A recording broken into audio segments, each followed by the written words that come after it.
जो आज का हमारा विषय है चित्रकला का ज्यामिति कला।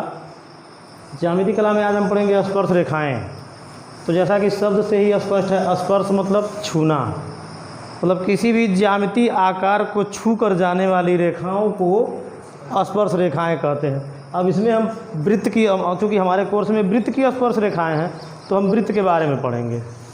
तो पहले वृत्त पढ़ते हैं। क्या है वृत्त? है वृत्त के विभिन्न अंग हैं। तो सबसे पहले तो आप हमको बताइए कि वृत्त है क्या? क्या कोई जानता है वृत्त किसे कहते हैं?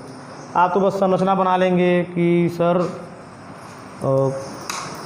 आप बस एक प्रकार लेंगे, प्रकार में आपने अपना पेंसिल फंसाया और बस ऐसे एक संरचना बनाया।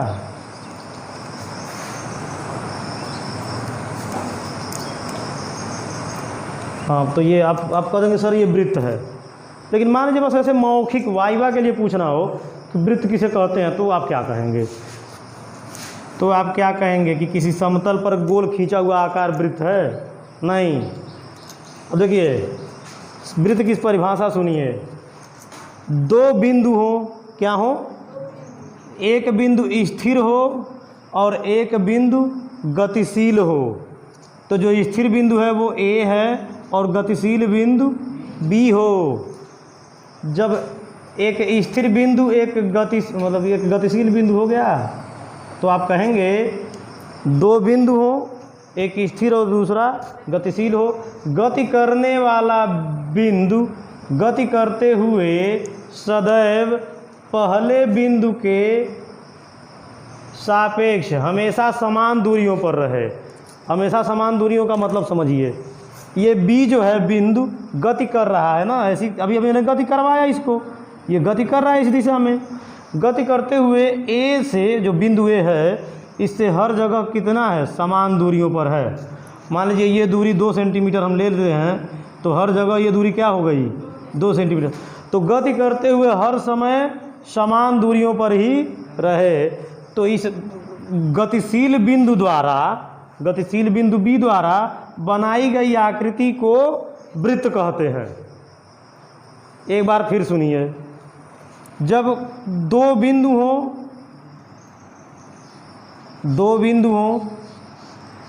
एक बिंदु स्थिर हो और एक गतिशील हो, तो गतिशील बिंदु गति करते हुए यदि स्थिर बिंदु से हमेशा समान दूरियों पर रह रहा हो और वो एक गति पूरा कर लेता हो, तो उसके द्वारा बनाई गई आकृति को वृत्त कहते हैं। ठीक, ये वृत्त तो समझ में आ गया आपके। अब हम पढ़ेंगे वृत्त के विभिन्न अंग। कौन कौन से अंग होते हैं वृत्त के? तो देखिए ये है आपका वृत्त। वृत्त का जो सबसे मध्य बिंदु होता है, वृत्त का जो सबसे मध्य बिंदु होता है उसको कहते हैं केंद्र। ठीक, अच्छा।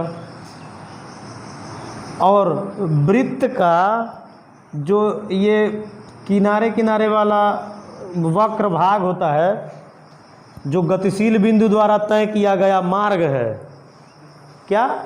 गतिशील बिंदु द्वारा तय किया गया मार्ग, इसको कहते हैं परिधि। जो स्थिर बिंदु था वो तो केंद्र हो गया, ये परिधि हो गया। अब परिधि और केंद्र के बीच की जो बिल्कुल सरल रेखा खींची जाती हो उसको कहते हैं त्रिज्या। और इस सरल रेखा को केंद्र से होते हुए परिधि तक फिर फैला दिया जाए तो इसको कहते हैं व्यास। ठीक, तो ये तो हो गया कुछ परिचय। वृत्त की परिधि को केवल एक ही बिंदु पर स्पर्श करने वाली सरल रेखा को स्पर्श रेखा कहते हैं। तो अभी भी मैंने तो परिधि बताया आपको। अब स्पर्श रेखा के बारे में जानिए। स्पर्श रेखा क्या है? मान लीजिए ये कोई वृत्त है,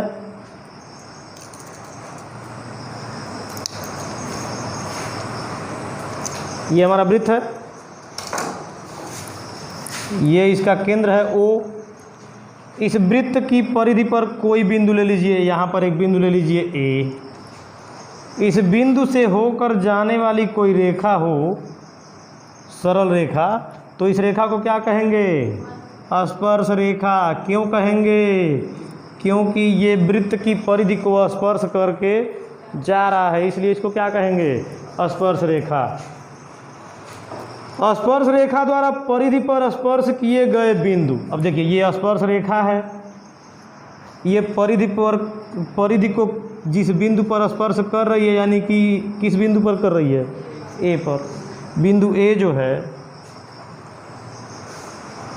परिधि पर स्पर्श किए गए बिंदु को वृत्त के केंद्र से मिलाने वाला। वृत्त का केंद्र ये है O, इससे जब इस पर मिलाएंगे तो इस रेखा पर कितने अंश का कोण बनेगा?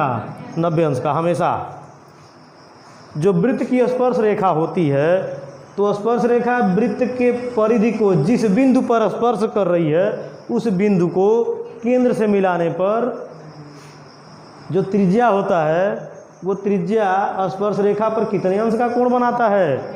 90। ये नियम है, हमेशा 90 का ही बनेगा। अगर 90 से कम या अधिक बन रहा है तो वो रेखा स्पर्श रेखा नहीं है। ऐसा कोई ऐसी स्थिति है, आएगी ही नहीं कि वो 90 से होगा ही ना, मतलब 90 ही बनेगा तो बनेगा। तो इन चीज़ों को याद रखिएगा हमेशा कि स्पर्श रेखा जो है केंद्र से स्पर्श बिंदु पर हमेशा 90 अंश का कोण बनाती है। स्पर्श रेखा बढ़ाए जाने पर भी वृत्त की परिधि को किसी दूसरे बिंदु पर नहीं काटती है। इस स्पर्श रेखा को बढ़ाते चले जाइए, ये वृत्त को किसी और बिंदु पर नहीं काटेगी। जिस बिंदु पर एक बार टच कर लिया इसने, ए पर टच किया, तो बस एक ही बिंदु पर टच करेगी। अब उसको आगे बढ़ाते जाइए, वृत्त को कहीं और नहीं टच करेगा। ठीक, जिस बिंदु पर स्पर्श रेखा वृत्त की परिधि को स्पर्श करती है, ये बिंदु पर स्पर्श कर रही है ए पर, उसे स्पर्श बिंदु कहते हैं। तो इस बिंदु को क्या कर रहे हैं? स्पर्श बिंदु। इस शब्द को याद रखिएगा, स्पर्श बिंदु। जब मैं निर्मेय पढ़ाऊंगा तो मैं आपसे तुरंत पूछ लूँगा ये स्पर्श बिंदु है या ये कौन सा बिंदु है, तो आप तुरंत नाम रख के बताएंगे। एक से अधिक वृत्तों को एक साथ स्पर्श करने की दशा में, जैसे मान लीजिए एक से अधिक वृत्त हो, एक वृत्त यहाँ हो, एक वहाँ हो, और सबको एक ही साथ ये स्पर्श कर रहा है। एक ही रेखा है और सबको स्पर्श कर रहा है, इस वृत्त को भी कर रहा है, इसको भी कर रहा है, उसको भी कर रहा है। तो उसमें यदि सभी वृत्त स्पर्श रेखा के एक ही ओर स्थित हों, ये तो सब एक ओर नहीं है, मान लीजिए सब एक ओर हैं, उधर सब बाएं की तरफ है, रेखा इधर से आ रही है, ठीक है, सब एक ही ओर स्थित है, तो उसे सामान्य अनुस्पर्शी रेखा कहते हैं। जैसे मान लीजिए 2 वृत्त हों, 3 वृत्त हों, और ये रेखा सीधे स्पर्श करके जा रही है, दोनों को स्पर्श कर रही है, तो इसको क्या कहेंगे? अनुस्पर्शी, सामान्य अनुस्पर्शी। और यदि 2 वृत्त हों और ये स्पर्श रेखा दोनों को तिर्यक रूप से काटती हो, मतलब, तो इसको क्या कहेंगे? तिर्यक स्पर्शी। समझ में आया? अनुस्पर्शी जब दोनों को एक दिशा से स्पर्श रेखा टच कर रहा हो, और तिर्यक स्पर्शी जब दोनों वृत्त, एक वृत्त को दूसरे के विपरीत स्पर्श कर रहा हो।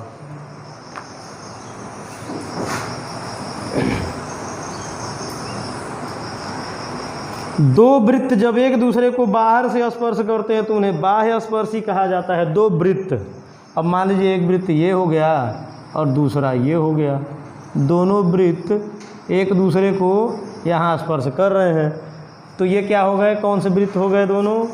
इनको कहेंगे बाह्य स्पर्शी वृत्त। बाह्य स्पर्शी वृत्त मतलब जो बाहर से स्पर्श कर रहे हो।